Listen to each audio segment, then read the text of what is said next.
Good morning, সুপ্রভাত। কেমন আছো তোমরা সবাই? বড় বৌমা ব্লগে তোমাদের স্বাগত জানাই। তো এই দেখো, সকাল সকাল আবার একটা তোমাদের সামনে নতুন ব্লগ নিয়ে চলে এসেছি। তো এই যে সকালের কাজকর্ম করছি, টুকটাক যা থাকে সকালের বাসি কাজ টাজ সেটাই করে নিচ্ছি। আর এইদিকে একটু বসে থেকে কাপড় টাপড় ছেড়ে এই যে বাবা আবার সবজি কাটতে বসে গেছে। একটু চা খাওয়া খেয়েছি, ওগুলো আর তোমাদের দেখালাম না। তো এই দেখো সকালে বাবা এই যে সবজি কাটছে দুপুরে রান্নার জন্য। এখনো সকালে রান্না কিছু করিনি, তো বাবা বললো আগে সব সবজিগুলো কেটে নিই। তো এই দেখো কালকে এই এত সবজি এনেছি বাজার থেকে, দেখতেই পাচ্ছ। চলো তোমাদের সাথে ছাদে একজনকে দেখাবো। এই দেখো কারা এসছে ছাদে, পুরো ছাদটা দখল করে বসে আছে, হচ্ছে ওদেরই জায়গা। আমাদের এবার বাড়ি ছেড়ে পালাতে হবে, ওদের ওপরে সব দিয়ে আমাদেরকে এবার বাড়ি ছেড়ে চলে যেতে হবে। দেখতেই পাচ্ছ কি সুন্দর, একদম মনে হচ্ছে ওদেরই জায়গা এটা। দেখো কিভাবে মারপিট করছে।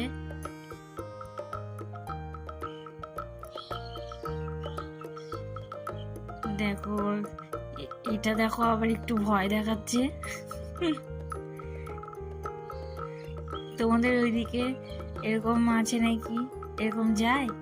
এই দেখো পুরো মনে হচ্ছে পার্কে বেড়াতে এসছে এরা।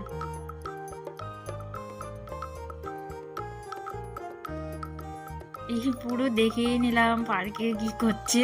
দেখো, তো বলতে বলতে চলে আসলাম আবার নিচে। নিচে এসে এই যে তোমাদেরকে একটা স্পেশাল রান্না দেখাচ্ছি। এই পাশে প্রেসারে মেয়ের খাবার করছি, আর এইদিকে এবার সকালে আমাদের একটা টিফিন করব। তো এই যে দেখতে থাকো, এই রেসিপিটা খুব সুন্দর, তোমরাও করতে পারো। পেঁয়াজ, রসুন, তারপর এই যে কাঁচা লঙ্কা, এগুলো সব কুচিয়ে নিয়েছি। এই যে সব কেটে নিচ্ছি এক এক করে।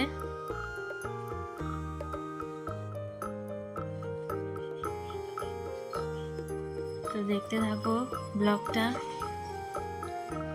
আর তোমাদের ব্লগটা কেমন লাগে সেটা আমাকে কমেন্ট করে জানিও। এই যে প্রথমে কড়াই বসিয়ে দিলাম,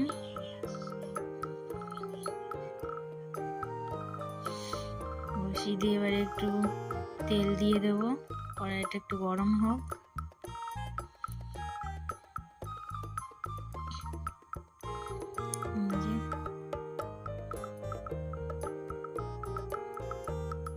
প্রথমে একটু মেয়ের জন্য ডিমের ভুজিয়া করে নেবো, তারপরে আমাদের ওই রান্নাটা করব।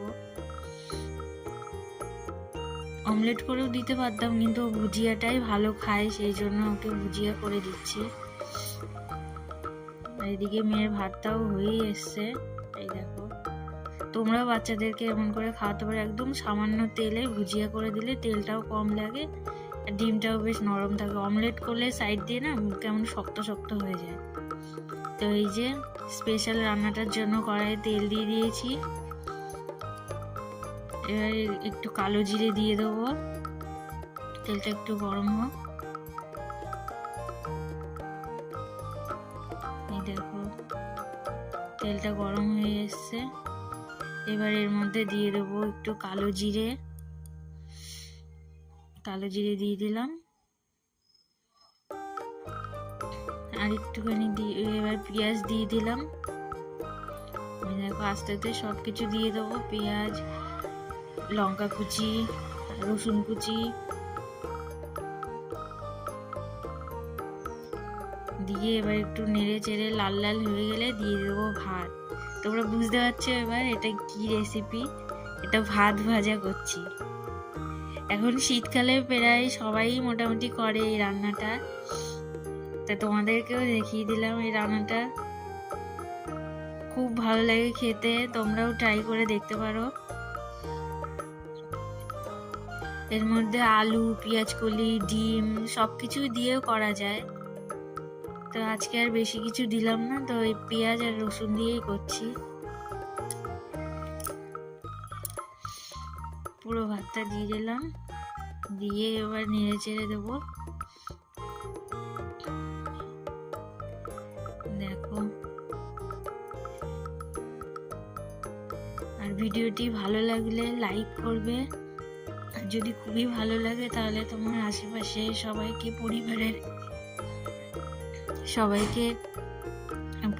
সবাইকে একটু শেয়ার করে দিও।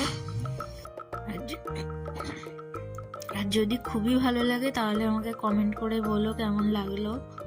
তো এই যে আস্তে আস্তে সব দিয়ে দিচ্ছি। এই যে নুন দিয়ে দিলাম, একটু হলুদ দিয়ে দিলাম, দিয়ে নেড়ে চেড়ে এবার নামানোর সময় একটু ধনেপাতা কুচি দিয়ে নামিয়ে দিতে হবে। এই দেখো ধনেপাতাটা কাটছি এখন। এই যে কেটে নিলাম, এবার এই যে দিয়ে দিলাম। দেখো কি সুন্দর লাগছে দেখতে, খুবই সুন্দর, খুবই টেস্টি খেতে। তো একটু উপর দিয়ে একটু কাঁচা লঙ্কা দিয়ে দেবো, দিয়ে এই